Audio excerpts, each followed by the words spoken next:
Brainfeed magazine invites schools for ET TechX from December 5th to 7th at Hightex, Hyderabad. Sir ACB ఎక్కువ చేశారు కదా, ACB 12 years 12 సంవత్సరాలు ఏసీబీలో మీకు బాగా గుర్తుండిపోయిన case ఒకటి, ట్రాప్ కేసులో కన్విక్షన్ వచ్చింది ఒకటి కానీ, లేదా డిఏ కేసులో కన్విక్షన్ తిప్పించిన కేసు కానీ, లేదా పెక్యులర్ కేసులు ఉంటాయి, పెట్టి ఎంఓస్ కనిపిస్తుంటాయి, అటువంటివి చెప్పగలరా?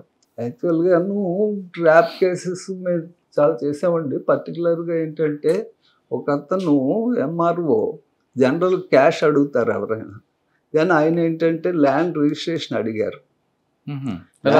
ల్యాండ్ రిజిస్ట్రేషన్ అడిగితే దానికి మేమేం చేసామంటే అతను ఎవరి పేరును రిజిస్ట్రేషన్ చేయాలన్నది కాగితం మీద రాసి ఇచ్చాడు. మేము కంప్లైంట్ తీసుకొని రిజిస్టర్ ఆఫీస్కి వెళ్ళి అక్కడ మాటు వేసి అతను రిజిస్ట్రేషన్కి ఎవరినైతే తీసుకొచ్చాడో అతను పట్టుకొని సబ్ రిజిస్టర్ ఎదురుగా స్టేట్మెంట్ రికార్డ్ చేసి డబ్బులు ఇవ్వకుండా ఇలా రిజిస్ట్రేషన్ చేయమన్నారు అని చెప్పి అంత రికార్డ్ ఎవిడెన్స్ నాదే, ఇన్వెస్టిగేషన్ కూడా, అది కన్విక్షన్ అయింది. అంటే ఈ రకంగా కూడా తీసుకుంటారా? అది ఉంది సార్. కొంతమంది ఫ్లైట్ టికెట్స్ ట్రైన్ తీసుకుని అడుగుతారండి, వాస్తవేనా? రకరకాలుగా అడుగుతారు. ఫ్లైట్ టికెట్ తీసుకున్నారు అనుకోండి, మీరు ఎలా విధంగా ప్రూవ్ చేయగలరు?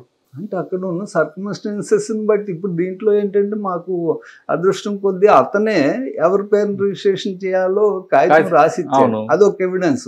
అలాగే కేసుకి సర్కమ్స్టాన్సెస్ డిఫరెంట్ గా ఉంటాయి. అంటే ఆ విధంగా మీ సర్వీస్ లో ఇటువంటి తరహా చూడలేదురా అన్నది ఏమైనా గుర్తుందా? ఇదొక కేసు.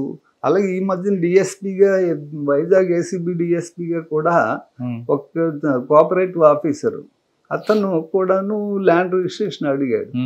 అది దాంట్లోని 2021లో అలాగే రిజిస్టర్ ఆఫీస్లో పట్టుకున్నాం.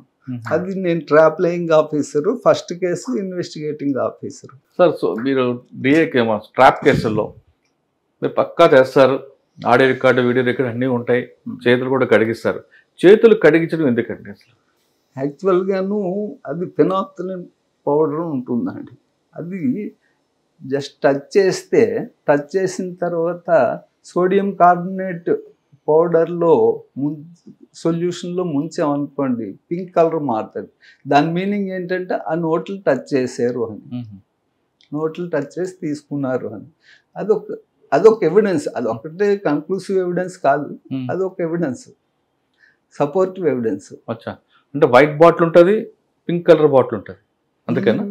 సోడియం కార్బోనేట్ పౌడరు వాటర్లో కలిపాం అనుకోండి, అది మామూలుగా వైట్గానే మామూలు నీళ్ళలో ఉంటుంది. వేరే ఫినాక్సిలిన్ పౌడరు మనం టచ్ చేసి దాంట్లో ముంచితేనే పింక్ కలర్ మారుతుంది. అంటే ఈ పౌడర్ మీరు నోట్లోకి రాసి పంపిస్తారు? నోట్లోకి రాసి పంపిస్తాం. కానీ రెండు బాటిల్ ఎందుకు కనిపిస్తాయండి? వైట్ బాటిల్ ఒకటి ఉంటుంది, పింక్ కలర్ బాటిల్. జనరల్గా రెండు చేతులు లెక్క పెట్టాడు అనుకోండి, 2 చేతులకి వస్తుంది. 2 చేతులు ముంచుతాం, 2 బాటిల్స్ 2 గ్లాసెస్లో ముంచుతాం. 2 టచ్ చేశారు, మీరు నోట్లు లెక్క పెట్టినప్పుడు 2 టచ్ చేశారు అనుకోండి, 2టికి పింక్ వస్తుంది. లేదు తీసుకొని పాకెట్లో పెట్టారు అనుకోండి, ఒకటే పింక్ వస్తుంది, ఒకటి మామూలుగా ఉంటుంది. కానీ కొంతమంది ముదురులు ఆయన తీసుకోకుండా వేరే వాళ్ళు తీసుకుంటారు, అప్పుడు ఇద్దరు అరెస్ట్ అవుతారు. కానీ కొంతమంది ఏసీబీ అధికారులు ఒకరితో, ఒక అసిస్టెంట్తో తీసుకున్నాడు అనుకోండి, ఆయన చేయికి పింక్ వస్తుంది. ఇక్కడ ఫస్ట్ ఆఫీసర్ తీసుకోడు, అసలు ఒరిజినల్ ఆఫీసర్ తీసుకున్నప్పుడు మీరు 2 తన్ని ఆయనతో కూడా కనిపిస్తారట కదా? ఏసీబీలో పర్టికులర్గా ఇలా పోలీస్ డిఫరెంట్, ఏసీబీలో మ్యాన్ హ్యాండ్లింగ్ అన్నది ఉండదు అసలు. ఎందుకంటే ఏసీబీ డిఫరెంట్ సబ్జెక్టు, అఫీషియల్స్తో మేము డీల్ చేస్తాం. యాక్చువల్ చెప్పాలంటే మేము అఫీషియల్సే, వాళ్ళు అఫీషియల్స్, మాకేం వాళ్ళ మీద ఇది లేదు.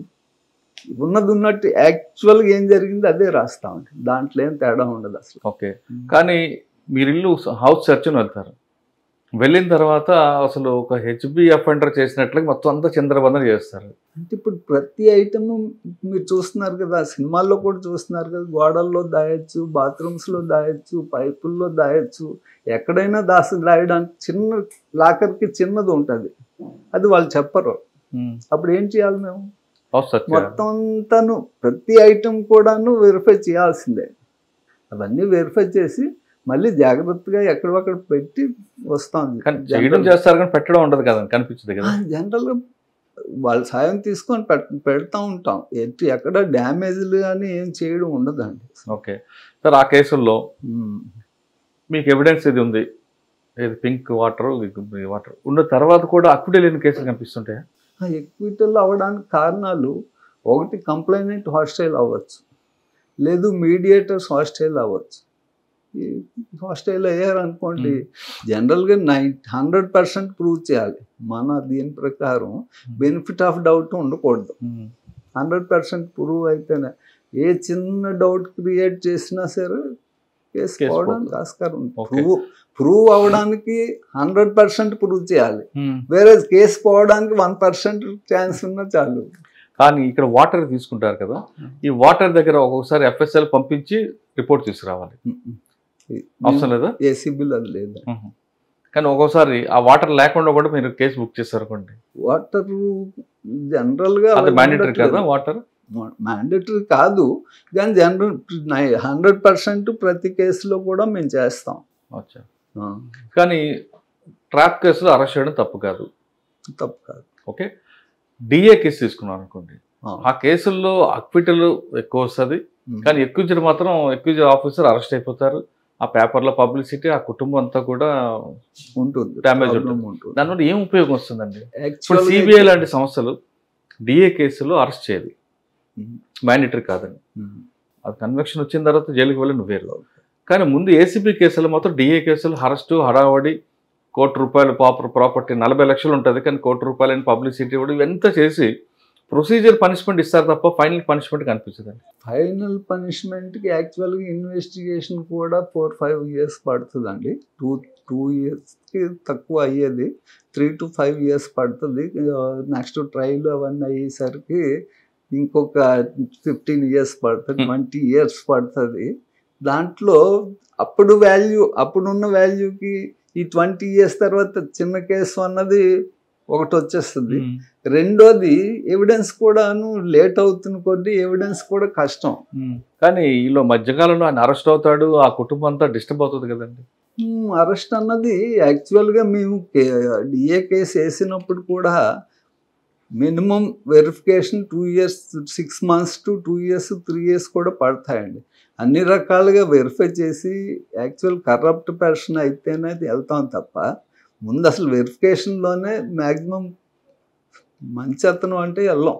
ఎందుకంటే ట్రాప్ కేసుకి డిఏ కేసుకి అది ఛాన్స్. ట్రాప్ కేసు అనుకోండి కంప్లైంట్ ఉండాలి, వేరే డిఏ కేసు కంప్లైంట్ ఉండక్కర్లేదు. ముందు మేము సాటిస్ఫై కావాలి, మాకు మనసుకి కరెక్టే బ్యాడ్ పర్సన్ అనే కరప్ట్ పర్సన్ అంటేనే అసెట్స్ వెరిఫై చేస్తాం.